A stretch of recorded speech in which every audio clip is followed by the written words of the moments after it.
Hey everyone, welcome to a new Trading Games video. I'm Jason. And I'm Chris.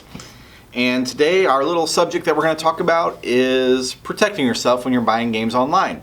And a couple different aspects of that. Protecting yourself from losing money, protecting yourself from buying a fake game, protect yourself from just having a bad transaction online, and some things to look out for.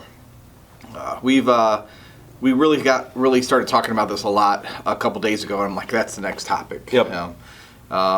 Because there's been so much new people coming into this game collecting arena, and I think a lot of people are throwing caution to the wind in order to try to get a deal and not miss a deal. And I think they're forgetting about some good old-fashioned ways to do business and transactions, especially online, not in person. So that's what we'll start the conversation and see where it kind of goes from there. Is how we usually do it. What do we want to start on first? Let's just talk about good old-fashioned common sense. Okay. With pretty much buying anything, especially online. But let's talk about if I have a game for sale. I believe the first thing is identifying that the person actually has possession, is the owner, is the person who actually has that game. They're not stealing someone's photo, not stealing someone's photos from an eBay auction or a different sale or something like that. So I think possession of the game is real important, and it's something to consider, even if it's a small amount of money. That, look, hey, here's the game, it's in my hand. Here's some proof that it's me, live, not just like hands holding something that are unidentifiable, but hey, this is me, I'm holding it. I'm holding today's newspaper, I have the game in my hand, I have possession of it, and I'm ready to sell this game to whoever wants to buy it. And I think that's a rule of thumb. First of all, if the deal is being rushed and it's too good to be true, you know what I mean? And then there's red flags and there's no actual pictures of it. I think that's one step that everybody should take. And I think a lot of people have been forgetting about that step. Yeah, I think like timestamps and things like that are pretty standard for a lot of online sales. If we're talking about like graded games and stuff like that, the protocol in a lot of collecting groups, when we were just talking about like cartridge-based games or complete in box and stuff, is usually like anything valued over $50 required like a board picture or something like that. There's those extra steps that you take to like make sure you're showing authenticity to your potential customers, whoever they are. Maybe it's your friends, maybe it's just someone in a mutual group, or maybe it's someone you've never even spoken to before. So kind of like you said, I think it's really important to have, the physical ownership of the game before you even start a conversation about it being sold. We want to talk to what you should look for if you're a potential buyer, right? So we don't really want to sit here and tell people how to sell their games. That's up to you. That is up to you. But in my personal opinion, it's really nice to be able to show off what you actually have, especially if you're doing like graded games, because if you do have graded games and there is a kind of a set standard, there's 9.8s, 9.6s, 9.4s, 9.2s, and so on and so forth, to have an idea of what affected it, but not everyone is going to look identical to one another. So maybe there's one displays better than the other, and I think it's really important as a buyer for you to really get to identify and see exactly what you're buying transparently before you ever put your money into anything. That conversation right there really stems from, and I'm not going to call any sellers because it's not fair, it's just how they're doing business, but I think what we're seeing in a lot of these groups, like the Facebook groups mainly, is people are sharing their speculative grades. Like, hey, I just got this game. I think it's going to grade a 9.4A, and I'm sending it off to WADA. Let me have your offers. That's a seller's choice to make that decision, to put that on the forums. There's no group rules that say you can't do that. But I think as a buyer, there's a lot of caution needs to be thrown out there. I mentioned something, Chris, the other day. I said, what if that seller is not that honorable seller, a thief or whatever, they sell that game to 10 people. Yeah, exactly. You know, I mean, you hadn't thought about that concept of it. 10 people could be buying the same game. And then you had the opposite point about that. Like if somebody, you remember you said if somebody sent a game off and it's, hey, it's my God of War and it's sealed, and, you know, and then they find a buyer before it even gets graded, and, you know, they think it's going to be a 9.2, and it actually comes back a 9 or less, you right. know, or something less, you know, like, and you've already set up a deal, you yeah, know, before absolutely. a grade even happened. And then, you know, then you're like, well, what happens now, right? Yeah, what happens now? Maybe even transaction money's already happened, just like secure and lock in and not get backdoored, you know, et cetera, et cetera. But what if the grade comes back higher? You know, hey, it came back higher. I'm going to have to renegotiate or right. something. And then you've put yourself out, you've locked in, you maybe missed other opportunities. Very true. You know, you as a buyer might have put your capital into something, you know, prematurely. You know, there's just be smart about it. That's the best way we can say it. I think that there is going to be more and more and more attention as time goes on, and there's going to be more and more people entering into these types of high-end transactions. And, you know, it's not even just specific to WATA games. I mean, if you've looked at video game prices at all in the past, even just the past month, I mean, PlayStation 3 prices have octupled. You know, there's like 3D Game Heroes, $30, all of a sudden $100. Not even like a progressive upscale, right? It was just like from 30, rocket shot to 100. And so you just, I guess I'm going to use that as a small like catalyst to one of my next points. Research is really, really important if you want to start getting into any type of like purchases where you're spending a significant amount of money. You know, we're two people that spend a lot of time talking about our personal experiences doing graded game sales and working with Heritage and sending things off to WATA. But we've done like a lot of research to understand the choices that we're making. And so I just really want to just implore that to people that, like, if you want to do that, you know, I really enjoy the market. We really like it. I think it's got a really strong community behind it, and I'm not bashing it in any way, shape, or form. Oh, no. But even as people that kind of like talk about it and perpetuate it a little bit, like, do your research and understand your customers more than anything. I mean, you know, it's a retail mentality we constantly have to think about, right? Like, we understand the people walking in the door, what people like, and so on and so forth. And you have to take that same mentality and apply it to any endeavor you're doing if you're trying to sell things for a profit. I don't care if you sell lawnmowers for a living, right? Like, you need to know your customer base, you need to know what you have, and, you know, take the time to really, really understand it before you just jump in. You know, if you start looking at some of these like eBay raw sales on some games, like there's some really high ticket sales going on right now, and not all the data necessarily supports profit margins on those. But I mean, I have no idea of how to know who won what or what their intentions were. A lot of people might just be buying those for their own personal collection too, trying to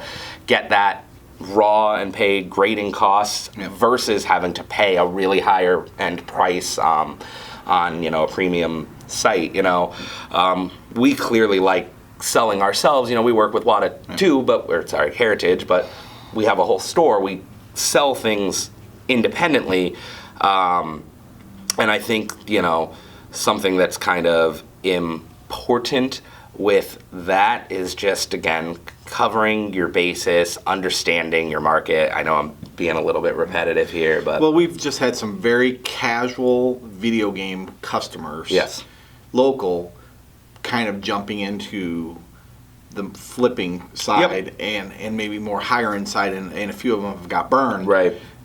Purchasing non-sealed stuff. Also very true. You know, thinking that it was sealed, and then also transactions that you know, they just lost their money because they just gave somebody money, right? You know, expecting something in return, and they got nothing. They used when they made a purchase, they used friends and family for a PayPal transaction. They had no protection. They received an empty box. Right. And so how you transfer money around in person, is also important. How you're taking money. I would say, as a buyer, so as somebody selling a game for a profit, I believe that if they're asking $100, that's how much they should receive. And as a seller, you have cost of doing business, right, and you lose your PayPal fees, no matter how big the transaction is. I think as a buyer, you need to send stuff regular, not friends and family, because you have no protection. And if a buyer's like, please send it friends and family so I can save that extra. I mean, if we're talking a multi-$1,000 thing, you're talking, it could be significant, $70, $80, $100 or even more. But I think there is a cost of doing business that should be passed on to a seller, or they should just ask more. Right. Not say ask somebody to not, pay properly. And also, now there's been a lot of there's been so much more international movement lately. So many more PAL and European and South America, and games have been crossing over borders. So we have different things to deal with, like customs forms. Yeah, that's a very good point. That. I don't want to say the rumor around the grapevine, but from what we see more and more often is like a lot of sealed games are getting opened when they cross over the customs border. Yep. Have I ever personally ran into that? No, because I don't think I've really bought too many sealed games overseas. But it does happen. That's a risk. Mm-hmm. Absolutely, you're taking a risk. I've even heard of grading games getting cracked open. Oh yeah. I've never seen it, but I've heard of it. And then also as a professional seller, I can't lie on my custom forms. For anybody. Very, very true. And I've been asked many times, and it's like I can't do it as a business, and you wouldn't want to do it as a buyer if you got caught. And that's just another thing too, Absolutely. So it just keeps going around and around. Everybody needs to protect themselves, the buyers and the sellers, for doing business right, doing it the old-fashioned way. What really sparked a conversation with me is people just gaining a game into their possession. It's like, I have this sealed game. I'm sending off to WADA. I think it's going to be this grade.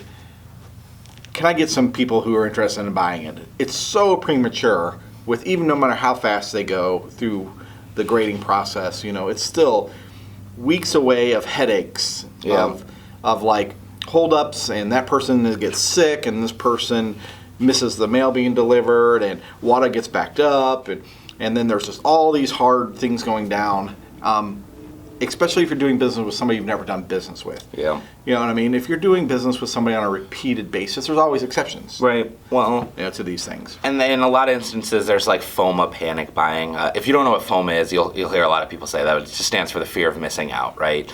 And so panic buying is going to happen right now. And people are going to be trying to get what they can get their hands on. I mean, something you're already seeing right now.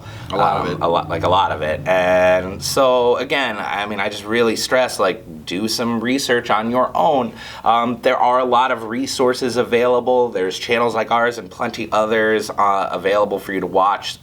Something I really like about some of these communities is they're not really gatekeeping information, right? So if you want to start learning about printings, you can have an open conversation with people, and they'll pretty much share that knowledge if they have it. And again, you can always double check, because you might be getting incorrect information. Not everyone's perfect. There's now new information that people weren't necessarily looking for before that they are now.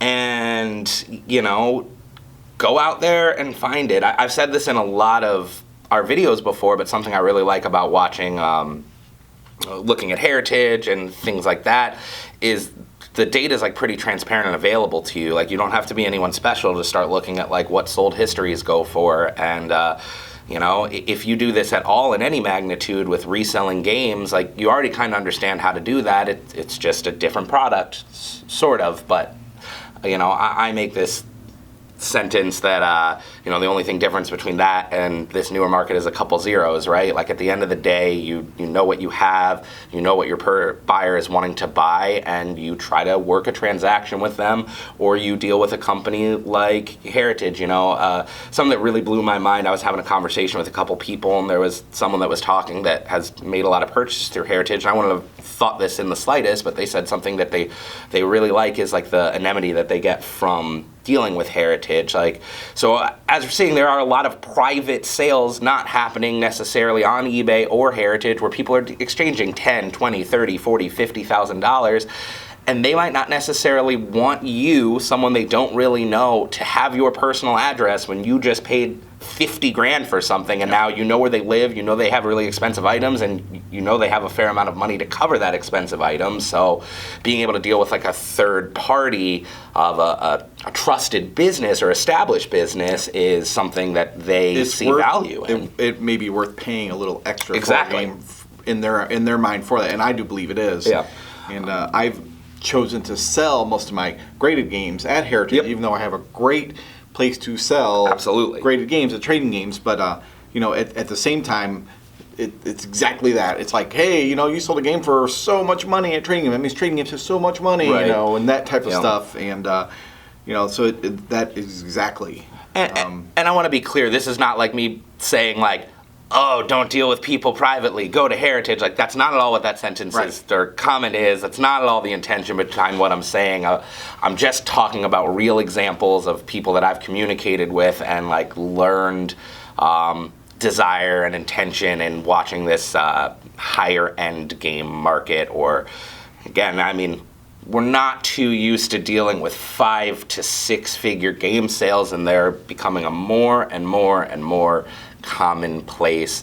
And as that becomes a more commonplace, it also opens the door for a lot more predatory action. So make sure you're putting in the time, effort, energy to understand and to protect yourself, because at the end of the day, you're going to be the most responsible for the decisions you make and what you want to do with that. So, Yep, exactly. So that was just going to be our little chat for this week. Yeah. Protect yourself. Be careful with where your money goes and who you spend your money with. And good luck getting some more great, awesome games, sealed, graded, not sealed.